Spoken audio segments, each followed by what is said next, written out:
Hello बच्चों, आ रहा आवाज? स्वागत है आप सभी का। आज के अगेन फिर से एक बार एक वीडियो सीरीज लेके आया हूं जिसमें मैंने सारे चैप्टर्स के मैथ्स 1 और मैथ्स 2 के इंपॉर्टेंट क्वेश्चंस हम लोग कवर करें। तो इसके पहले दो वीडियो जो हो चुके थे, तो पहले वीडियो में हम लोग ने डिफरेंशिएशन और एओडी ये दोनों को कवर किया था, और आज बाद में सेकेंड वाला वीडियो में मैंने आपको 3 चैप्टर दिए थे, जिसमें दिया था मैंने इंटीग्रेशन, फिर एप्लीकेशन ऑफ इंटीग्रेशन और हमारा डेफिनेट इंटीग्रल। तो ऐसे 3 वीडियोस मैंने दिए थे आपको, 3 चैप्टर्स का दिया था। अभी आज के वीडियो में हम लोग अगेन 3 चैप्टर के बारे में डिस्कस करेंगे। पहला रहेगा डिफरेंशियल इक्वेशन, बाद में रहेगा प्रोबेबिलिटी, बायनोमियल और प्रोबेबिलिटी डिस्ट्रीब्यूशन, ऐसे वो दोनों। तो इस तरीके से हम लोग टोटल 3 चैप्टर के साथ हम लोग डील करने वाले। आ रहा है समझ में? कॉन्सेप्ट तो ऑलरेडी आपको पता ही रहेंगे बहुत सारे। अभी यहाँ पे आज के वीडियो में हम लोग का बस एम यही है कि हम लोग को इंपॉर्टेंट क्वेश्चंस को टिक मार्क करके दो। पिछले 13 सालों से मैथ्स करवा रहा हूँ, ओके, बाय प्रोफेशन इंजीनियर हूँ, मैथ्स पढ़ा रहा हूँ, ओके। बच्चों को पहले भी 100 आउट ऑफ 100 आ चुके हैं मैथ्स में। तो क्वेश्चंस मैथ्स में अगेन बोल रहा हूँ, प्रेडिक्ट करना इतना ईजी नहीं है, लेकिन उसमें भी कॉन्सेप्ट्स को पकड़ के और पीवाईक्यूज को पकड़ के हमने कुछ क्वेश्चंस टिक मार्क किए। अगर वो क्वेश्चंस आप कर लेते हो तो क्या हो जाएगा पता है? एक बार आप गो थ्रू कर लेते हो तो आपको ऑटोमेटिक वो आइडिया आ जाएगा। अगर आप भूलना चाह रहे हो तो भी भूलोगे नहीं, वो चीजों को समझ लो। तो बहुत बार क्या होता है कि हम लोग दिन भर कोई चैप्टर पढ़ते बैठे और बाद में कंक्लूजन कुछ निकलता नहीं है। ओके, चलो स्टार्ट करते हैं, टाइम नहीं वेस्ट करते। पहला चैप्टर दिया डिफरेंशियल इक्वेशन। डिफरेंशियल इक्वेशन में पहले आता है पेज नंबर 192 पे। 192 पे आने का देखो, पहले ना ऑर्डर और डिग्री के ऊपर एक क्वेश्चन आएगा। ऑर्डर और डिग्री के ऊपर आपको करना है, तो it is free from radicals and fractions होना चाहिए। तो यहाँ पे दिया देखो, यहाँ पे जो दिया ना सॉल्व एग्जांपल, सॉल्व एग्जांपल का हमारा क्वेश्चन नंबर 6 और क्वेश्चन नंबर 8, ये दोनों हम लोग को करना है। ओके, ये देने के बाद देखो फिर आते हैं 196 पे। 192 हो गया, फिर आते हैं 196। 196 में देखो क्या दिया, ध्यान दो सब लोग। 194, 195, 196। 196 में देखो 6.2 क्वेश्चन 1 का यहाँ पे दिया हुआ है 3rd, और यहाँ पे दिया 10, ये दोनों करना है। तो यहाँ पे देखो क्या है, एलिमिनेट आर्बिट्ररी कांस्टेंट जो आता है उसको एलिमिनेट करना पड़ता है हम लोग को। यहाँ पे देखो 6.2 का ही क्वेश्चन नंबर 3rd और क्वेश्चन नंबर 6 भी दिया है। हालांकि ऐसे क्वेश्चन आने के चांसेस कम होते हैं, लेकिन एक दो बार पूछा गया तो इसलिए मैंने डाल दिया है। बट ये तो दोनों पक्का करना ही है, और ये भी दोनों करने हैं। ये होने का देखो आगे बढ़ते हैं 196 के बाद 202, ये पेज नंबर 200 पे आते हैं 197, 198, 199, और ये आपका पेज नंबर 200। पेज नंबर 200 पे आने का देखो आपको दिखेगा ये एग्जांपल नंबर 3rd दिया है यहाँ पे। रेडियस या वेरिएबल सेपरेबल फॉर्म से सॉल्व करना होता है। ओके, तो यहाँ पे देखो पहले ऑर्डर और डिग्री देखा, एलिमेंट्री आर्बिट्ररी कांस्टेंट देखा, और अभी वेरिएबल सेपरेबल। तो वेरिएबल सेपरेबल में देखो यहाँ पे क्वेश्चन दिया है, ये भी करके जाना है। अगेन बोलते बहुत सारे क्वेश्चन बच्चे सिर्फ एक्सरसाइज ओरिएंटेड क्वेश्चंस करके जाते हैं, सॉल्व एग्जांपल नहीं करते।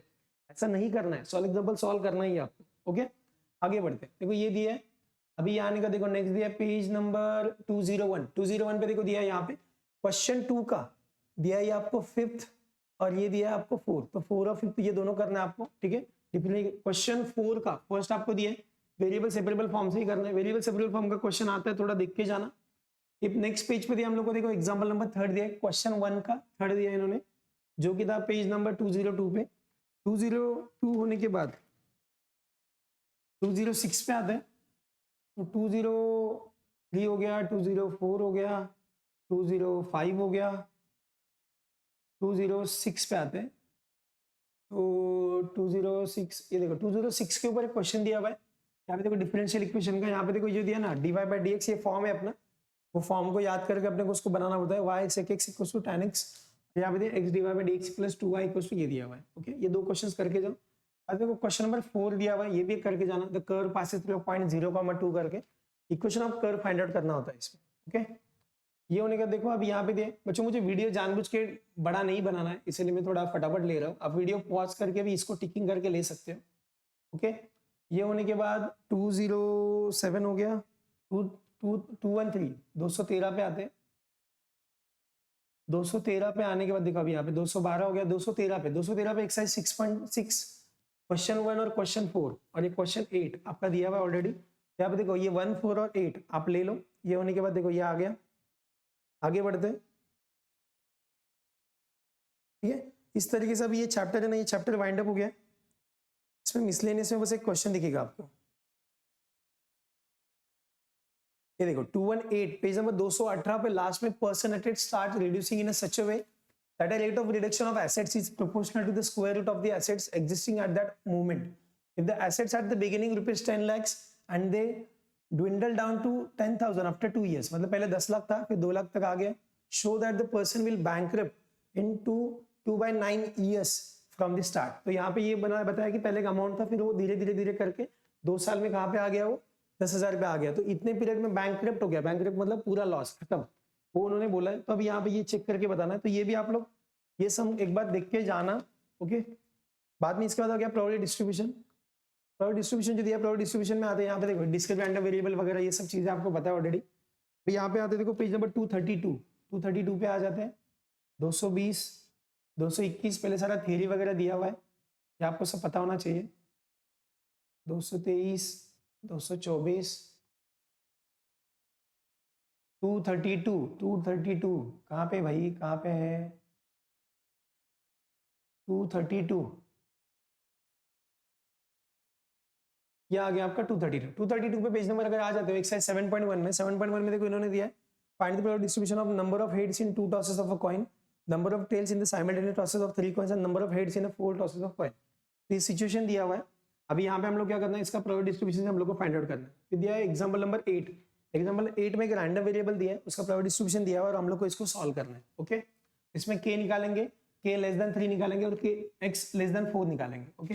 x less than 3 greater than 4। Less than 3 का मतलब क्या होता है, यहाँ पे देखो ये नीचे ये सारा, और ग्रेटर देन 4 मतलब क्या है 4 के ऊपर, ओके। ये आने के बाद ये क्या था हमारा पेज नंबर 232 हो गया। 233 पे आते हैं। 233 पे आगे देखो दिया क्वेश्चन नंबर 12 14 16 करके जाना है, ओके।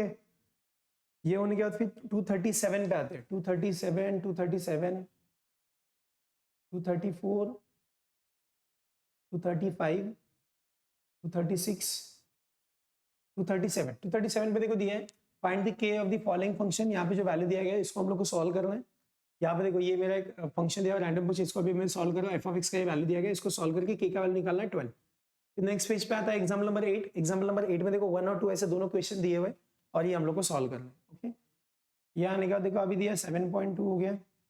फिर आते हैं देखो 239 पे क्वेश्चन नंबर 8 पीडीएफ का कंटिन्यूअस रैंडम वेरिएबल दिया हुआ है 239, ओके।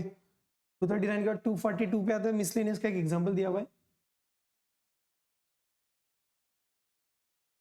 242 question number 3। ये आपको ना एमसीक्यू में आता है।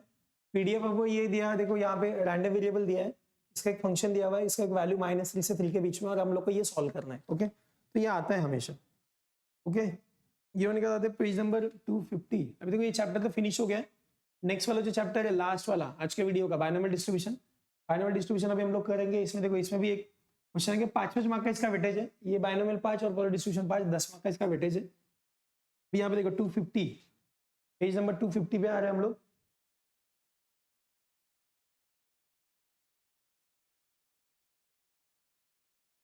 पेज नंबर 250 पे दिया है 10x are drawn successfully with the replacement from a lot of containing 10% defective x. Find the probability that there is at least one defective egg. यहाँ पे देखो ये देयर निकालने के लिए बोला है, बहुत इजी है। मतलब 10% बोले तो 1/10 आएगा, p निकल जाएगा, q निकल जाएगा, इजी आएगा, वैल्यू पुट करो, सॉल्व करो, ओके। 250 हो गया। 251 पे आया। 251 पे देखो एक दिया हुआ है यहाँ पे ये प्रोबेबिलिटी, ये जो दिया ना प्रोबेबिलिटी डिस्ट्रीब्यूशन फंक्शन का, भी यहाँ पे देखो रैंडम वेरिएबल वैल्यू दिया हुआ है। वैल्यू देखो अभी यहाँ पे ये निकालने के लिए बोला है, ई ऑफ एक्स और variance of x find out करने के लिए बोला है। तो दोनों को वैल्यू निकाल के आपको देना है। 8.1 में आ जाओ। 8.1 में देखो ये example number 1, example number 3, example number 4। कुछ यहाँ पे ना लास्ट में ज्यादा सम्स है ही नहीं, बहुत सिलेक्टेड क्वेश्चन है, इसलिए हम लोग ना यही क्वेश्चन करके जाएंगे। 4 हो गया, फिर 7 कर लेंगे, करने के बाद फिर 12 वाला कर लेंगे, ओके। तो 12 वाला हो गया। फिर 253 पे आते हैं मिसलेनियस में। 253 में देखो यहाँ पे दिया है the mean and variance of a binary distribution are 18 and 20 respectively, find out the n। ऐसा एमसीक्यू में क्वेश्चन आएगा, भूलना मत। 254 पे किया मैंने कुछ, हाँ ये देखो probability that a bomb will hit a target is 0.8, bomb वाला सम है, आएगा ये याद रखना, ठीक है। probability that out of 10 bombs exactly 2 will miss the target, okay. यहाँ पे देखो ये बॉम्ब वाला दिया है। इसी तरीके से ये पूरा चैप्टर खत्म हो गया। तो हम लोगों ने टोटल पार्ट 2 पूरा खत्म कर लिया है। पार्ट 2 में हम लोग ने अभी लास्ट का जो वीडियो था, हमने पार्ट 2 को 3 पार्ट में डिवाइड किया था। पहला वाला जो डिफरेंशिएशन और एओडी वाला था, सेकंड वाले में हम लोगों ने इंटीग्रेशन कवर किया, तीसरे वाले में हम लोगों ने डिफरेंशियल इक्वेशन, और दोनों भी प्रोबेबिलिटी और बाइनरी डिस्ट्रीब्यूशन हम लोगों ने कवर किया। आई होप आपको ये वीडियो अच्छे लगते रहेंगे, आपको समझ में आता रहेगा। प्लीज कुछ सजेशन रहेगा तो प्लीज सजेस्ट करो, और भी अगर कुछ वीडियोज में टॉपिक्स रहेगा तो प्लीज बताओ। Thank you so much.